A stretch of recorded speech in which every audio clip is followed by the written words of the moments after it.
is my favorite, because, or at least this portion of Yahweh exists is my favorite, because what it does is it establishes the ideas, the principles, the precepts, the philosophy that stems, that everything emanates from this key portion. We find that everything in Torah, all the way down through our days, are established with the patriarchs, starting with Noah and going forward. Those ideas are set down, and those ideas and those promises, the blessing, everything that's established still affects us today, and we'll kind of see that as we go through. Now, as we go through, please, if you come across any questions, please let me know, and I will stop. We'll discuss those questions. So if you took notes this week, if you jotted something down, whenever we get to it, or if we've gone over it, if we've skipped over it, then please just insert it and we'll catch it as soon as we can. So the first thing that we discovered in chapter 2 is in chapter 3, is we looked at ancient Near Eastern covenants. And with those ancient Near Eastern covenants, we found that Israel was very, very similar. She had a lot of, her covenants were very similar to Hittite covenants. The covenant that Ramses made with the Hittites is very similar. The covenants that we have with in Mesopotamia among people were very, very similar, and among kings were very similar to ancient Israel's covenant. And what's interesting, as we go through the material, we find that there are 9 features of ancient covenants. We find that there is the title, the preamble, which is actually very, very similar and functions very similar to the preamble of the U.S. Constitution. It's just kind of a logical format that simply exists when you are making a covenant or a treaty with someone. You're going to have a historical prologue that tells about the relationship and says, why is it that we're even contracting with each other? Why is this important? So you're going to address things like that. The other thing that you're going to have are stipulations. In a covenant, you're going to have, these are the requirements, because again, this is a treaty, this is a contract. So if I'm going to contract with someone, it is because we are exchanging some sort of either goods and services, or there's some mutual benefit to our treating together. And for Israel and for the Creator, we find that there is a mutual benefit to both of them. Both of them take on responsibilities, both of them make promises, and both of them have things that they are required to do. And in addition to that, yes, exactly, I love it, in order to form a more perfect union. That is perfect. Now, please do remember that as we go through this, there is a lag on this. So if I see that I'm going too fast, I will try to slow down and come back to the items that maybe I've rushed over too quickly because of the lag. I think last week we were running about 30 seconds to a minute in lag, so we'll try to compensate for that. So with the stipulations are supposed to be mutually beneficial. They're not arbitrary. They are something that is to benefit humanity and God at the same time. We find that there are witnesses to ancient oaths. Sometimes gods, deities, Mesopotamian deities are invoked as the gods witnessing a particular covenant. Sometimes men are invoked as the witnesses of the covenant. It is very interesting when Jacob and Laban treaty at Mizpah, after he had escaped with Rachel and Leah. He treaties with Laban to be peaceful together. And Laban invokes, some Mesopotamian gods, and Jacob wouldn't have anything to do with that. Instead, he just says, I'll just swear, by my father Isaac, and, his God type of thing. But it's very interesting that he kind of sidesteps that whole gods of Mesopotamians, and he really doesn't even touch it.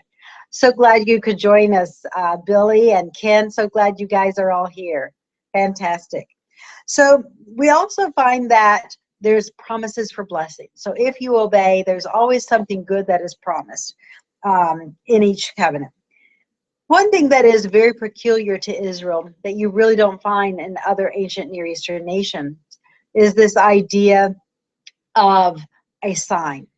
And with the sign, you find that there is always an outward manifestation whereby God can look on humanity or these particular people that have agreed to live by this particular covenant. He can look on them and assess very quickly whether or not they are in compliance. In the Sinai covenant, you find that the sign that you are in compliance is the seventh-day Sabbath. So God looks down and he says, are you in compliance? Are you observing it? If you are, then hey, you're obeying my covenant. If not, then you're not. We're going to look at tonight, we're going to look at the circumcision covenant, and we're going to find that that is also an outward manifestation. And it's kind of funny because it's an outward manifestation that symbolizes the inner manifestation that should be taking place as your heart and your mind are brought in line and brought in harmony with the ideas expressed and defined in those covenants or in those constitutions. So it really brings a lot of unity as you study it, because it requires that a community, a society, a nation, they are all providing this same sign, and they're providing it together. And so because they are providing, it provides this very strong identity by which the people see themselves. Alejandra says, what other deity was capable of providing a true sign? Right, that's a very good point. But what's even to me, I guess, was interesting as I studied the ancient Near Eastern covenants was that even between men, say you might have two men that are contracting together, or a king and a vassal state, even with those, you don't really have this requirement for this outward manifestation or this sign of compliance. It's just really not something that was thought of, and that seems to be something that was peculiar specifically to Israel's covenants. So, but I love that point. That's a fantastic point. And you're right, no other deity could provide a sign as Israel's God did. So we're going to go into the Noahic covenant now, getting into page 73 and 74. And what I find very interesting with the Noahic covenant is, number one, we find that God makes this treaty not only with Noah and his descendants, but also with the animals. The animals are, this is unheard of in the ancient world. The animals are guaranteed certain rights as well as humans. And you find that there is this idea that is established as far as the idea of life for life, eye for eye, hand for hand. And everybody wants to see that as very harsh and very judgmental and very exacting. But I think they kind of miss the point, because what I found in studying this is that the law, the Constitution, really establishes what we know now, according to Newton and his theory of relativity. Newton and the third law of motion is that for every action, there's an opposite and equal reaction. So when you apply that to Torah, it's saying that your judgment should be equal. You shouldn't go above and beyond what is needed, but you shouldn't diminish either, because if you diminish or you go exact too much, either way, you are going to, it will be a case of injustice where either the victim will not be vindicated, or where too much is exacted from the perpetrator or the one who causes harm. So I think that's very interesting. And I'm looking through my notes, and I actually missed something that I really wanted to cover with you guys. So we're actually going to go back just a little bit before we go further, because I think this is a foundational concept for us to cover right now. And I'm going back to page 68, where the testimony is put into the Ark of the Covenant. And what we find with the testimony, and the testimony is one of the parts of the ancient Near Eastern covenants. And the testimony would fall under the promises for compliance and the breach, the penalty for breach. Specifically, you find that the testimony was not only the formal covenant that God made with ancient Israel or with Abraham. It was a formal covenant, but it would also contain penalties. And the reason this is important for Israel, the reason these importance are something that really speak to us, is because the testimony of the Sinai covenant, which is Leviticus 28, or the testimony of the Deuteronomic covenant, which would be Deuteronomy 28 through 30, establish and lay down a chronological law, a law for all prophecy that foretells, throughout scripture you read Yahweh saying, behold, I have told you the beginning from the end. I have told you before it came to pass that you could say, am I not Yahweh? Is it not me? So because of that prophecy that was established at the inception of Israel, and some of these prophecies are even established before, but because those prophecies are established, it is true. We can say that God has told this Israel's future from the foundation of the nation unto their latter day restoration. So what we find is that these are very chronological prophecies that are placed in the Ark of Testimony. So once this testimony, which would be Israel's formal constitutional law, it's placed in the Ark, it is underneath the mercy seat, and it really dictates the entire course of any discussion that Moses, Aaron, or any of the high priests are going to have with God. It's going to be based and founded on this constitution, and that will be the principles by which all conversations will be governed and based on. But beyond that, here it is, the penalty for breach. If you breach my law, well, I've already told you right here, this is the consequence. So if you're going to argue or complain, or if you're going to say something about the consequence that's being applied in your life or in your history, well, let's go back to the document and let's see where that you have departed to see why this consequence is occurring. So I think that's very, very important, because what we're going to find is that these precepts and this testimony plays out through all the prophets throughout Israel's history, and it is something that when a prophet says something, it is totally based on that. Now, Alejandra says that in this half Torah today, that Joel 2:22 really stood out to her with this. And let me see. Let me look this up real quick, because I don't know it off the top of my head. So I'm going to look up Joel 2:22. And please, if you guys have any other things to chime in or to say, I would love to hear it, because you guys add so much, and you really, sometimes you guys post stuff that I haven't even thought of or present a new perspective, and that's awesome. So, okay, and this is what Joel 2:2 says. A day of darkness and gloominess, a day of clouds and thick darkness, as the morning spread upon the mountains, and a great people and a strong. There has never been the like, neither shall there be any more after it, even to the years of many generations. Exactly, and this is referring to the day of Yahweh, the day of his judgment upon Israel. And what we find in history, and as we go on, oh, Steve here. Okay, good to see you, Steve. As we go on throughout Israel's history, and we study this, what we find is that this day of judgment begins with the nation of Israel, but it doesn't stay with the nation of Israel. Very quickly, it overflows to all nations. So yes, and about the animals being provided for. Yeah, it's very fascinating. Nowhere in the ancient world do you find that there is any law code that makes provisions for foreigners, or any law code that makes provisions for animals. And these are incredible concepts that we find in ancient Israel's very early history. So then as we go on to the idea of the Constitution, I find it very interesting that one of the stipulations with reading the covenant is that it's supposed to be read every 7 years. And other ancient covenants, believe it or not, also had these types of requirements. Sometimes they were to be read every 20 years, sometimes every 2 years, but it was it was apropos for them to require periodic public reading. Sometimes it was supposed to be, during a certain feast of a god or something like that.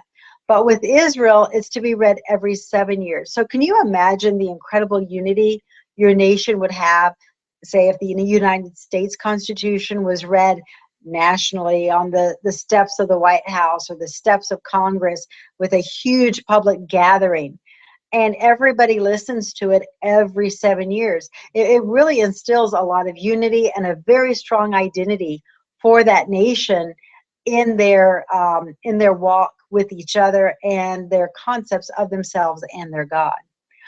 And again, when this was read, when the covenant was read or the Constitution was read, you weren't just reading it, you were actually taking an oath every 7 years to abide by the covenant, to live by it, and you were granting new assurance and new validity that you would walk in it. So it's like a recommitment every 7 years to the covenant.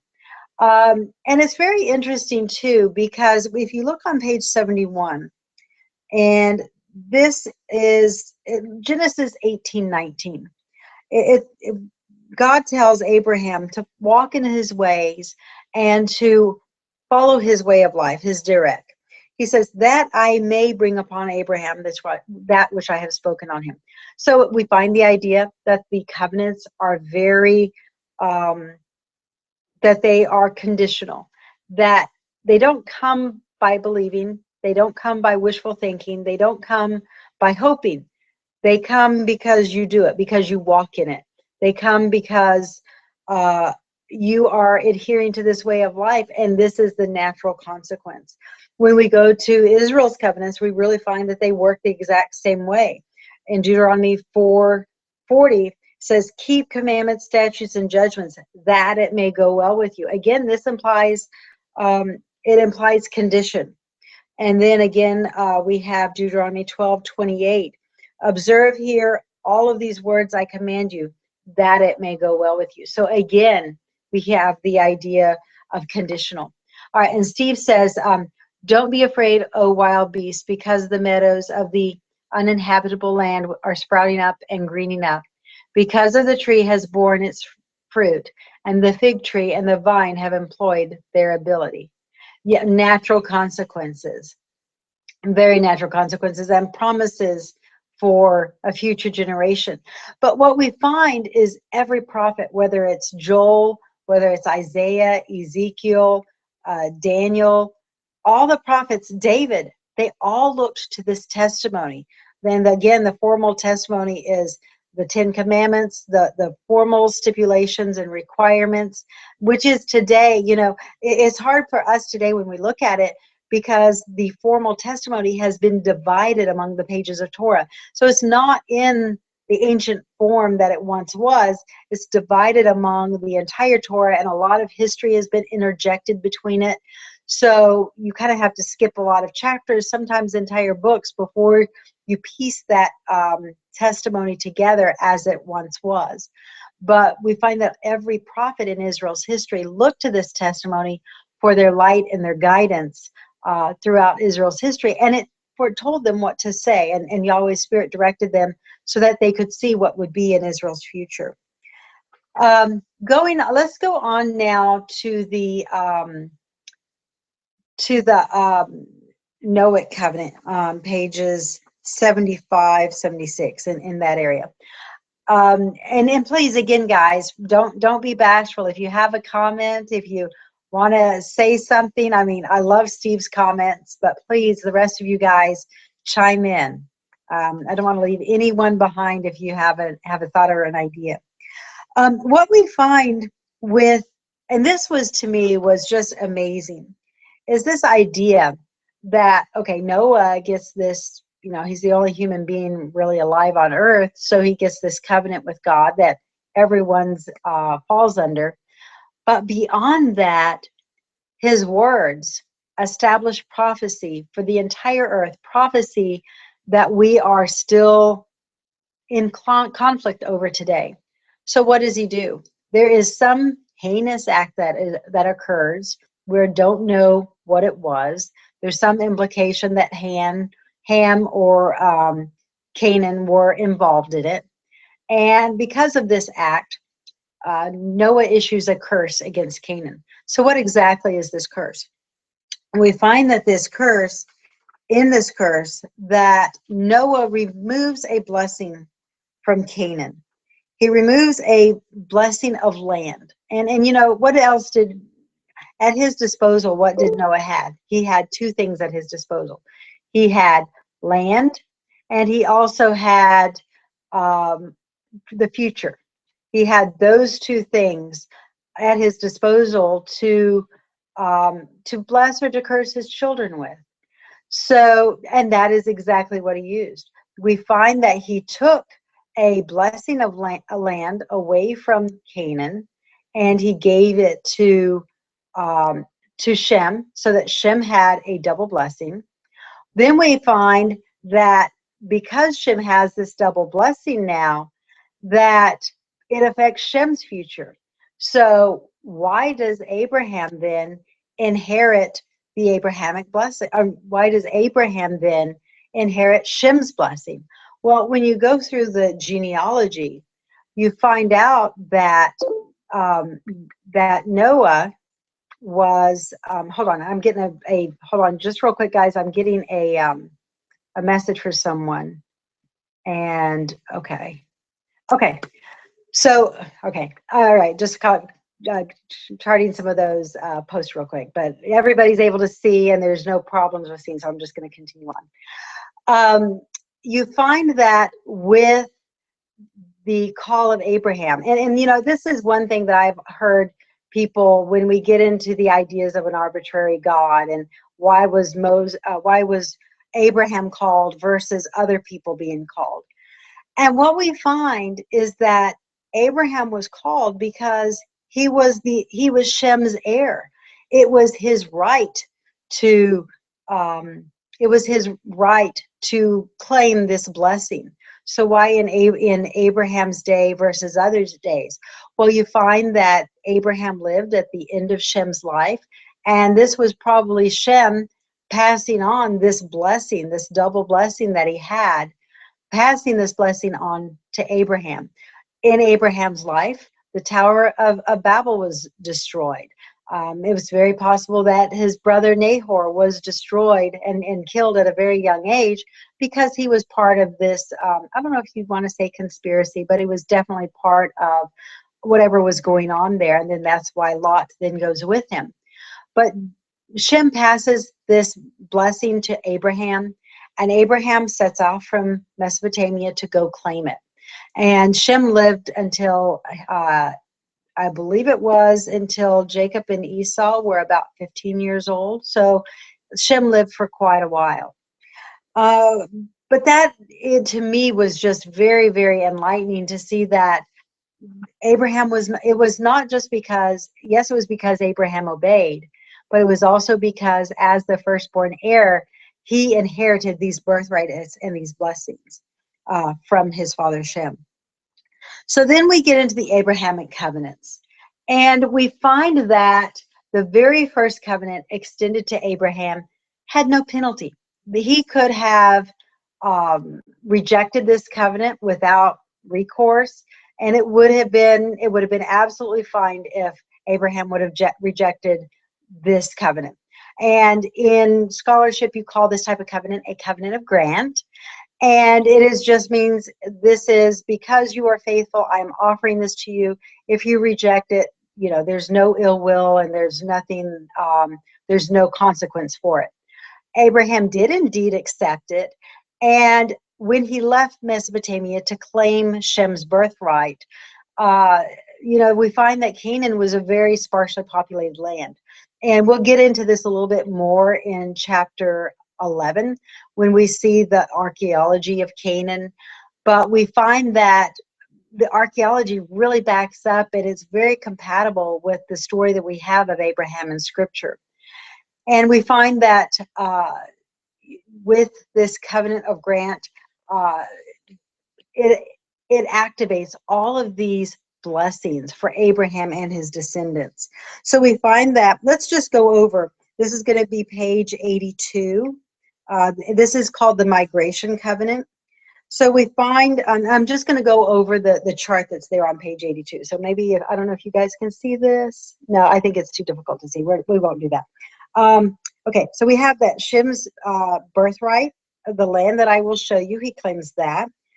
Shem's blessing. He's given material blessings, promised leadership of nations.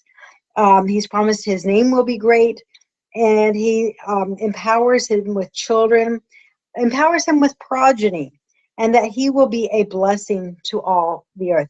Now, what again is unique about the migration covenant is that there is no penalties. There are no penalties associated with it if Abraham refuses it, or even if he accepts it. This is just an open-ended covenant that allows there to be future covenants and future stipulations. One of the things that we find in the migration covenant is this promise of seed. Now, I think that for us today, this promise of seed really has a lot of relevance, because the greatest political blessing you have, the greatest power you can have, is having a very large and diverse people and army by which to protect your land and your nation. And why is Europe, I mean, as we see, the last couple weeks in Europe, becoming very unstable by this very large Islamic population. And they procreate very, very quickly. And the West has kind of given up on that. We've become, I think, soft. We've kind of lost our direction. We have become very complacent with what's good, with what's comfortable. And by doing that, we've lost the importance of having a lot of children and passing that blessing on, and establishing this identity with a whole nother generation. But I do have a graph on page 85 that talks about the sustainability of a society. And one of the reasons that Europe is accepting all of these immigrants is because they know something that the average population does not. And that is, in a socialistic framework, a socialistic economy, it is really a Ponzi economy where, it's this pyramid thing where you always have to have somebody coming into the pyramid scheme to fund it, because you have other people on top taking from it. So if your population contracts, you stop producing children, either because you're aborting them, or you're just contraception, you're not having children. Either one of those scenarios, when your your population contracts, your economy will also contract. So then what happens? You're actually promising more goods and services than you are bringing in revenue. So you allow immigrants into your land to be another source for that revenue that you are not producing yourself. So it becomes very unstable, but you become unstable by the policies you embrace. And the very fundamental, the foundational policy to all good government is encouraging very large homegrown populations. And this is really universal. This doesn't matter if we're talking Israel, America, France, Germany, Britain. If these nations want to be strong, independent, free nations, they really have to replenish their own populations, and they have to expand their own populations in order to maintain that strong identity and that strong ability to defend themselves. So the other thing that I really wanted to draw attention to on page 88 is this idea of a hidden judgment. Now, let's go back for just a minute to the Noahic covenant. On page, let's see, this is going to be on page 70. Okay. On pages 75, we find that in this particular covenant of Noah, that very subtly there is, I would say, almost hidden this idea of a nationwide, not just nationwide, a worldwide judgment. So when we look at the prophets and we hear about these judgments, and it talks about this worldwide judgment coming upon the entire face of the earth, Where do these prophets find this foundational idea and concept? They find it in the Noahic covenant. And where do we find that? We find that in, and let me get this exact page number. Okay. We find this in Genesis 9, verse 5. We find that if humanity ingests animal blood, or if humanity murders one another, that there will be death by animals or death by fellow human beings. Now, this is not just literal, there is some symbolism here. And what we find throughout Israel's history is that animals often are symbolic of invading foreign armies. And then we find that fellow men throughout history, we find Zechariah, we find Isaiah, we find Jeremiah talking about this day in history where every man would raise his hand to shed his brother's blood. And we find that all of this coincides with this world judgment. You know, it begins with Israel and then it emanates to all the other nations that drink Israel's wine, this cup of trembling that Israel has. Israel drinks from it, and then Israel shares it with all the nations. And as they drink this wine, they become drunk, that it enables God's judgments in the future. And we'll get into some more of that when we get into the testimony, because there's about 6 chapters that are devoted strictly to reconstructing the testimony and showing what the testimony was, how it worked, and how it really takes this veil off of our eyes today and allows us to see both Israel's past and her future, here in 2015. So what we find in the Noahic covenant is there is this pattern established with ancient covenants of a hidden judgment day. So we see that in Genesis 9:5 with the Noahic covenant, but we also see it in Genesis 12 with the Abrahamic covenant. So in Genesis, this is going to be, I believe this is 12:16. I did not write this text down. Let me see if I have it in my chart. Okay, and we are moving on. Let me specify this. We are moving on to the Promised Land Covenant. So with the Promised Land Covenant, in Genesis 12, it's about verses 16, we find that there is a prophesied judgment day against a nation in which Israel's children would find themselves dispersed to. They would migrate to this other land for 430 years. They would eventually become oppressed. And when God delivers them, or when they leave, it says, I cannot yet give you this land because the sins of the Amorites have not yet come to the full. So we find that God could not give this land to Abraham. First of all, Abraham was one man with maybe 300 servants. We find this in the story of Sodom and Gomorrah and Chedorlaomer.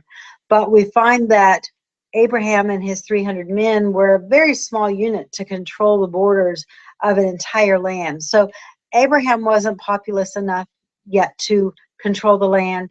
And beyond that, it wasn't time, because the Amorites were still a righteous people at this point in time. And so I'm just going to say, please, guys, post any comments. I haven't seen any comments in a while. So if you guys have comments regarding the material or anything, please post away as we go through this. So we find that this idea of a hidden judgment day is really established in the Noahic covenant with Noah there in Genesis 9:5.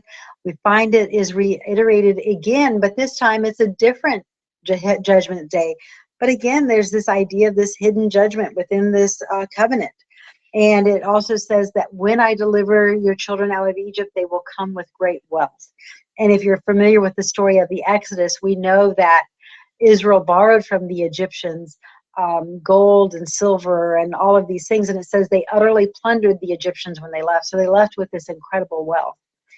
So we find that each covenant is specific. Each covenant has specific prophecies, specific stipulations, and works. They don't always work independently with each other, because we find that one covenant always absorbs the former covenant. So I would say maybe like an inverted perhaps pyramid, where you have one covenant here, it's absorbed by this one, which is absorbed by this one.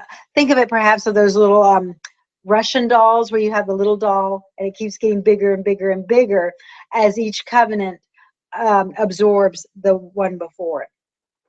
It's also interesting in this portion within the Promised Land covenant that Yahweh establishes the borders of the borders of Israel from the Euphrates River in the north through the Pelusic branch of the Nile in the south. So today this would include Syria, Lebanon, it would include the Sinai Peninsula. So we find that Israel has very vast borders and very vast resources, something that the present nation of Israel does not have. So we find also that after this 430 years that God would deliver Israel, and that they would come back, and then at that point in time they would claim this double blessing that had been taken from Shem and taken from Canaan, given to Shem and passed on to Abraham. And that blessing is then passed on to his descendants when they come out of Egypt. And it is at that point in time that they claim the Promised Land covenant.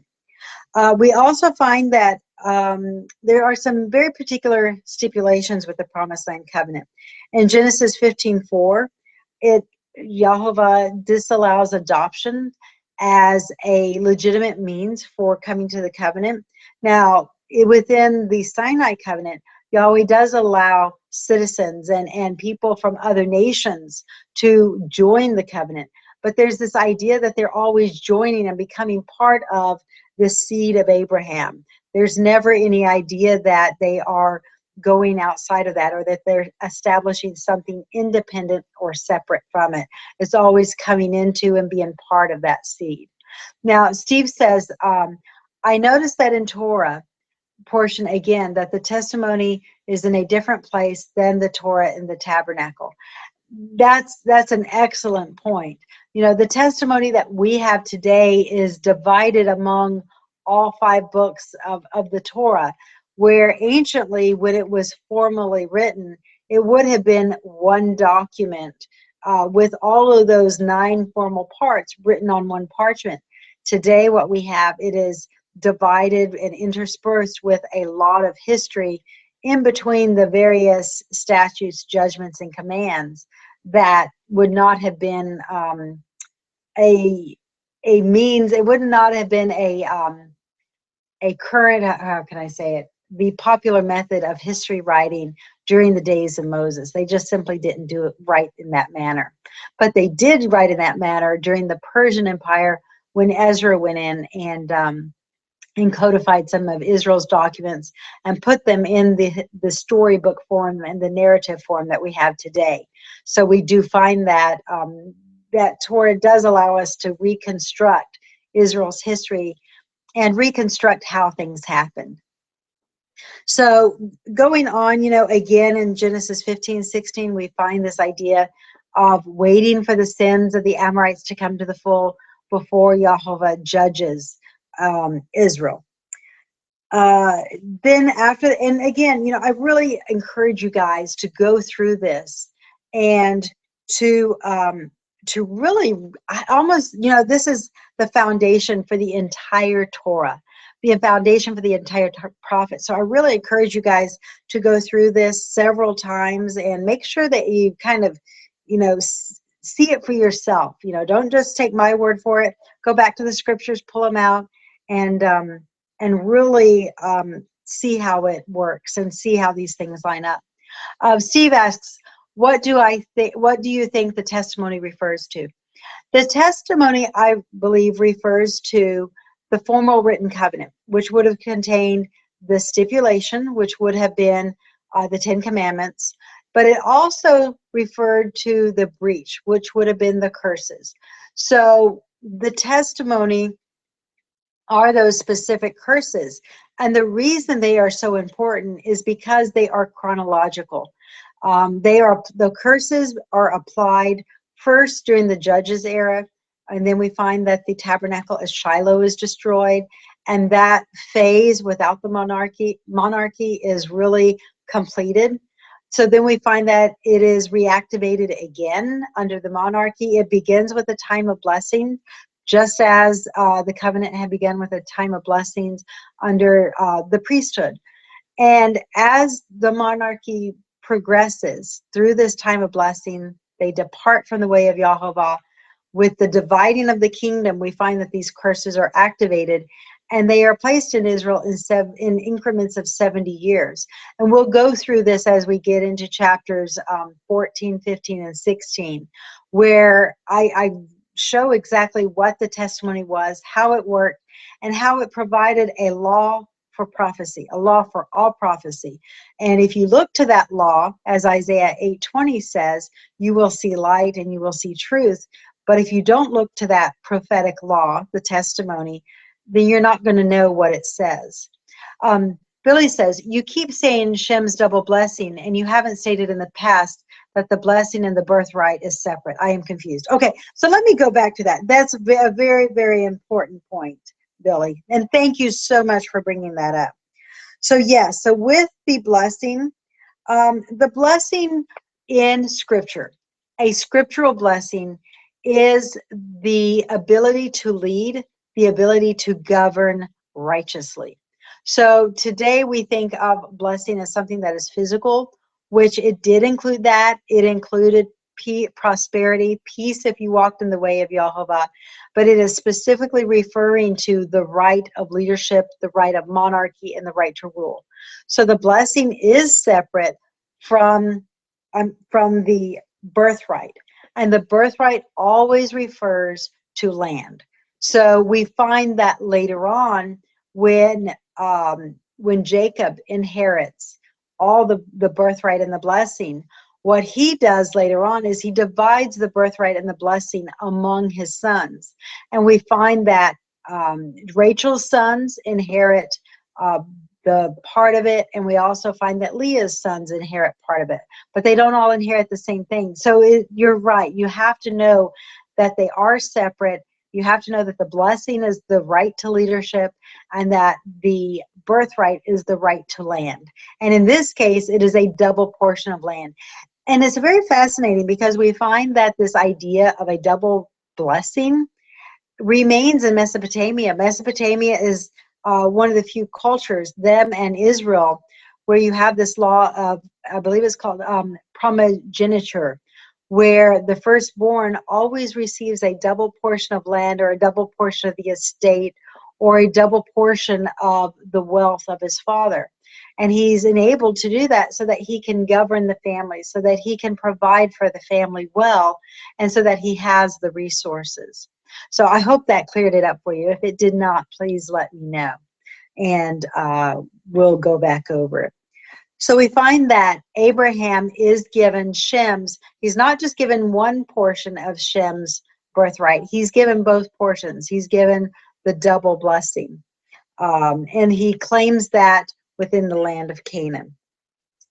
As we go on to the circumcision covenant, it's very interesting with the circumcision covenant, because here we have the first covenant where there is no requirement of sacrifice. Instead, the sign of the covenant is not ratified by slitting an animal's throat or by a burnt offering. It is solely ratified through the act of circumcising. And guys, let me just say this, we are going to go over a little bit. We got started about 15 minutes late, so we are going to go over about 15 minutes tonight. And that way we don't miss out on anything. So when we look at the circumcision covenant, we find that God pledges himself to Israel, and he promises that Israel's children will be, that he will establish his covenant with them in their generations. The idea there is that when Abraham's children are ready, when they are willing, then God is obligated to reestablish his covenants with their children, no matter what the past has been. It doesn't matter how many times Israel's forefathers had rebelled. It doesn't matter how many times Israel's forefathers had been disobedient. That is an open-ended promise that God has, a stipulation God has placed on himself that he must abide by. He also promises to be Israel's only God. So there's this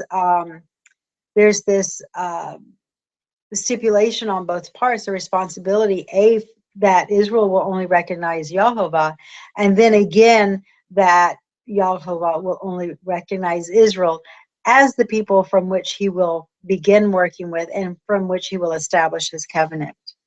So the wording in this particular part of the covenant, of the circumcision covenant, really negates Yahovah from ever rejecting the seed of Abraham as the inheritors of his covenants. Because if he were to do that, if he were to go back on his word and rescind his covenants, he could no longer be a righteous God. He would have sinned. He would have broken an oath, broken promise.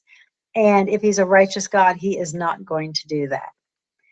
So we find also that, and this is very interesting, when you look at page 95, at the penalty for breach of curse, it says that the offspring that are not circumcised will not be recognized as Abraham's legitimate heirs or seed. They lose access to the covenants and blessings, and they are severed from it. You know, that is pretty harsh, because Yahovah saw that this sign of the covenant, and it's called a token in Genesis 17, that this token will be an everlasting sign. And let me read to you exactly what Scripture says. It says, the male child whose flesh of his foreskin is not circumcised, that soul shall be cut off from his people. He has broken my covenant. So again, there is this idea that if you are not circumcised, then you are not going to be recognized as part of Yahweh's people, because that is the sign that you are in compliance. And you notice that each of these promises reiterate something new, a new concept, a new idea, a new principle, a new philosophy, a new way of living is introduced to us regarding the way of Yahweh with each successive covenant. What I love with the circumcision covenant is that not only does God treaty with Abraham, he also treaties with Sarah, and he establishes her on equal footing and equal ground as Abraham. He promises, whereas Abraham is the father of many nations, she becomes the mother of many nations. And she had a voice in whether or not Isaac was circumcised or whether her grandchildren would be circumcised. So God offers her special blessings to her children if she agrees with this, and she allows her children to be circumcised just as Abraham. And those blessings, are the fact that the children, her descendants, will be called in her son's name, that her son's name will be made great, and her name is changed to Sarai. And in addition to this, she's commanded that on the 8th day is when the circumcision should take place. Now, I know we see a lot of prophetic things in this, and I think that these definitely have a place, and we'll get into the prophetic and the symbolic aspects later on as we get into the testimony. But for now, we're just wanting to establish the foundation of what Scripture actually says, what is actually written and what are the ideas. So we find that, we've covered the Sarah covenant, which again allows or establishes Sarah equal with Abraham, that she agrees to allow her sons to be circumcised. We see that with Abraham, this circumcision covenant, and what's interesting, the particular blessing associated with the circumcision covenant is that his children will become very, very prosperous, as a multitude of people. So they are an exceedingly prosperous people as far as progeny is concerned. And there is, again, there is this injunction with the circumcision covenant that Yahweh can never reject Abraham's seed, and also that Abraham and his descendants must observe the covenants and to walk in the way of Yahweh. When we go back to the Promised Land covenant, we find that Yahweh gives Canaan's birthright. He gives that to Abraham. And we also find that Abraham claims it, and that it is only Abraham's physical seed that are entitled to it. Now, while other nations can join in, or other peoples can join in, never is Israel supplanted by any entity in this. And as a matter of fact, the circumcision covenant specifically states that no entity can supersede Israel. So at this point, I am going to conclude this particular section of our studies tonight. And next week we will go from page 98 through the end of the book, and we'll look at the Jacobic covenants. I don't know about you, but when you get into the diaspora covenant, oh my word, that just makes the hair on the back of my head stand up when you see how that affects us today and how that speaks to us today. So I think there is quite a bit of a lag. So if you guys have any questions, please post it.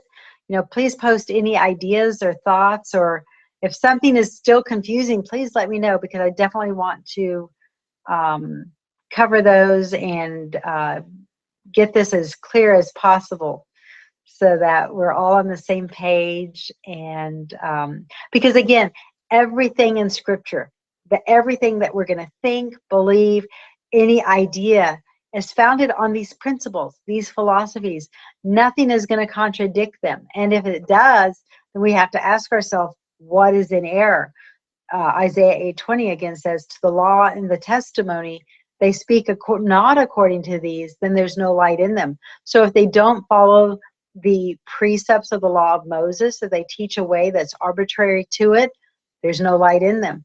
If they teach a prophecy that contradicts the prophecy laid down in the testimony, which is chronological, again, there's no light in them.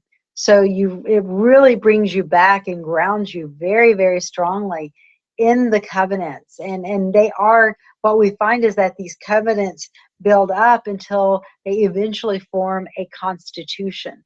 And it is this constitution that really makes Israel a separate people, a segulah. It makes them a treasured people, because they have this constitution that gives them liberty.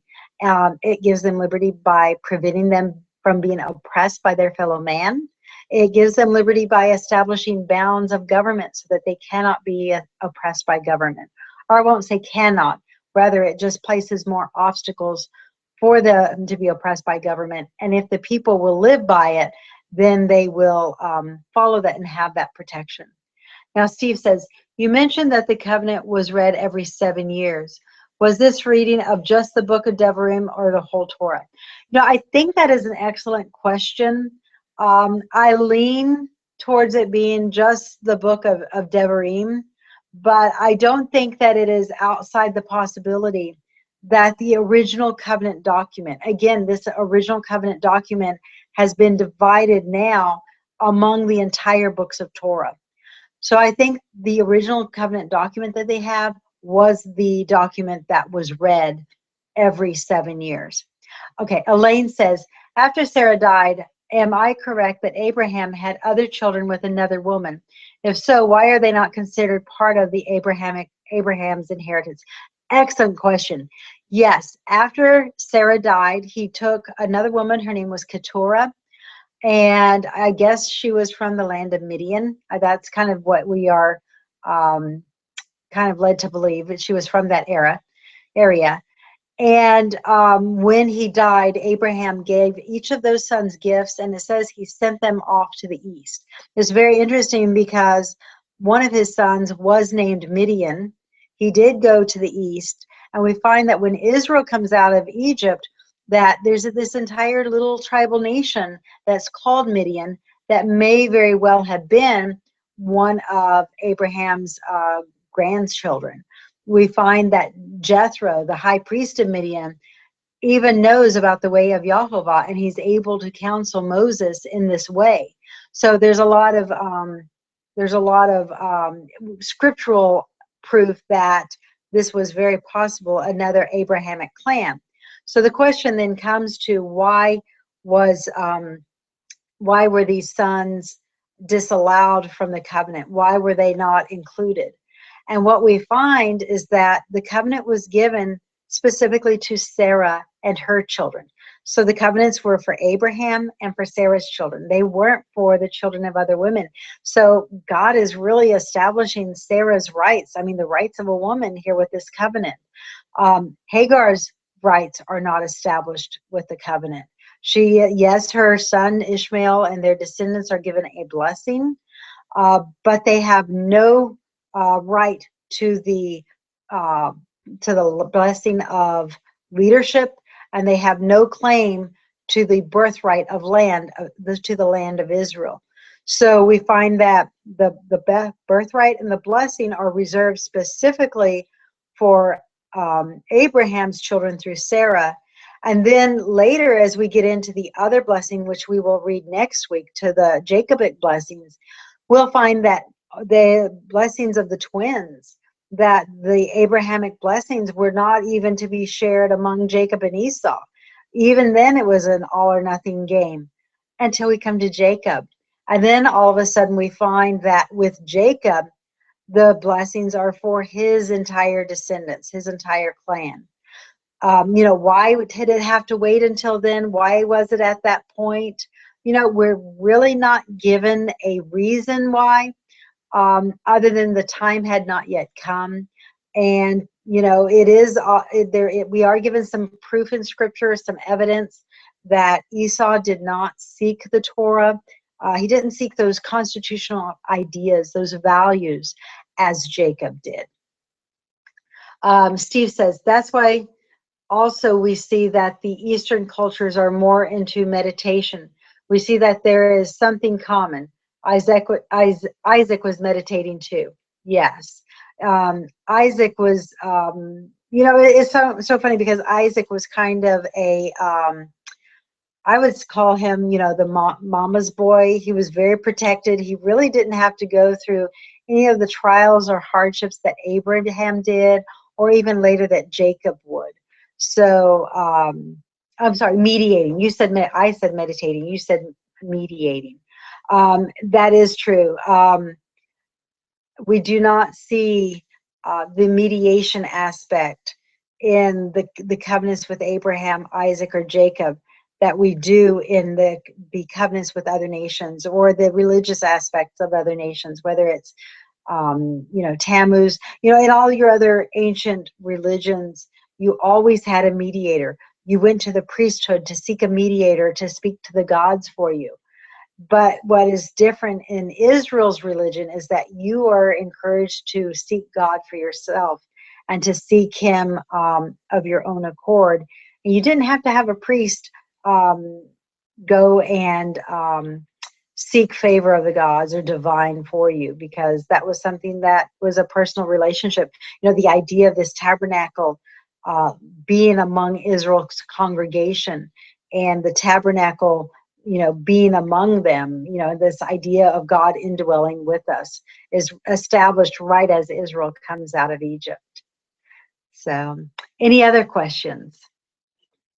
And it is getting to be 9:50, so we are probably going to give it another couple minutes, and we're going to call it a night. And next week, I'm going to have all the